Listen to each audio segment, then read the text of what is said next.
Bergesernya pengaruh John Bolton yang punya gaya koboi, di mana kebijakannya jika ada negara melawan Amerika, maka bawaannya pengen ganti rezim, ternyata berbiaya mahal bagi Amerika. Hafalnya gaya keras tadi membuat banyak negara awas. Iran dia ingin jatuhkan. Turki, Bolton juga ingin jatuhkan. Untungnya dibocorin sama Rusia dan dilindungi Rusia itu Turki. Jadi Erdogan masih tetap berkuasa sampai saat ini. Dan antek Amerika dikejar oleh Turki sampai ke gorong-gorong. Itulah yang dikerjakan oleh Erdogan saat ini, mengejar seluruh antek Amerika di Turki. Iran 2 kali di framing oleh Amerika di zaman Bolton. Kapal laut yang diroket, dan kedua adalah kilang minyak Aramco Arab Saudi. Diklaim Houthi dan Iran yang melakukan. Namun dunia sudah pinter sekarang. Drone dengan terbang berjarak 100 km nggak mungkin pakai radio kontrol, pakai satelit. Dan siapa yang punya satelit dan drone? Ya hanya Amerika kampretos itu yang punya. NSA, National Security Agency, di seluruh dunia berbeda fungsinya. Namun kalau di Amerika, NSA besar sekali pengaruhnya. Kebijakan luar negeri selalu melalui kajian NSA. Kalau di Indonesia masih belum berfungsi baik NSA-nya. Jadi urusan pertahanan keamanan masih fokus lokal di dalam negeri saja. Sekarang apa strategi O'Brien sebagai orang pengganti Bolton? Strategi Robert O'Brien adalah mengcontain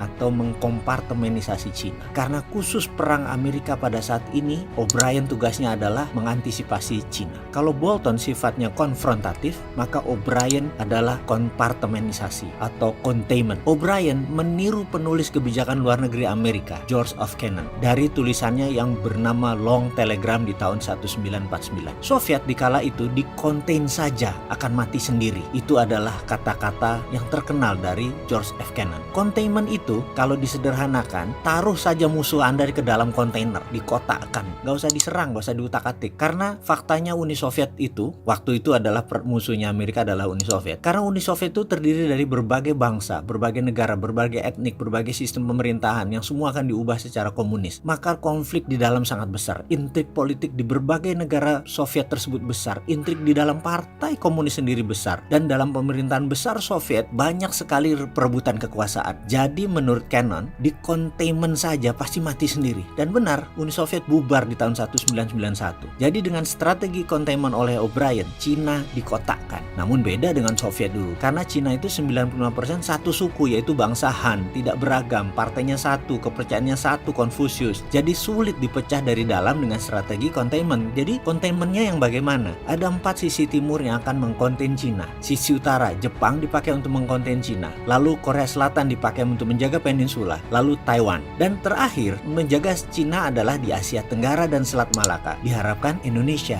Tapi Indonesia punya kebijakan lain, yaitu netral katanya. Jadi siapa yang ambil peluang? Yang ambil peluang adalah Malaysia. Malaysia telah mengajukan proposal apa yang Malaysia mau, agar Malaysia win-win dan Malaysia untung lebih banyak. Kemudian Vietnam mengajukan proposal juga untuk mengawal ASEAN dari pengaruh Cina dan mengajukan banyak proposal yang menguntungkan Vietnam. Dan sekarang Thailand sedang mengajukan juga. Kalau Indonesia, wah nggak tahu saya kalau Indonesia. Terserah pakar politik dan pejabatnya. Yang jelas sejauh ini nggak ngerti proposal apa yang diajukan dan kayaknya nggak ada yang ajukan agar Indonesia dapat untung banyak dari konflik Cina dan Amerika itu. Yowes, jangan dibilang kita nggak kontribusi buat kasih saran ke bangsa dan negara ini loh. Sudah 100 video coba kita berikan solusinya. Masih kurang ya? Kita bikin 1000 video lagi. Benturah sekalian.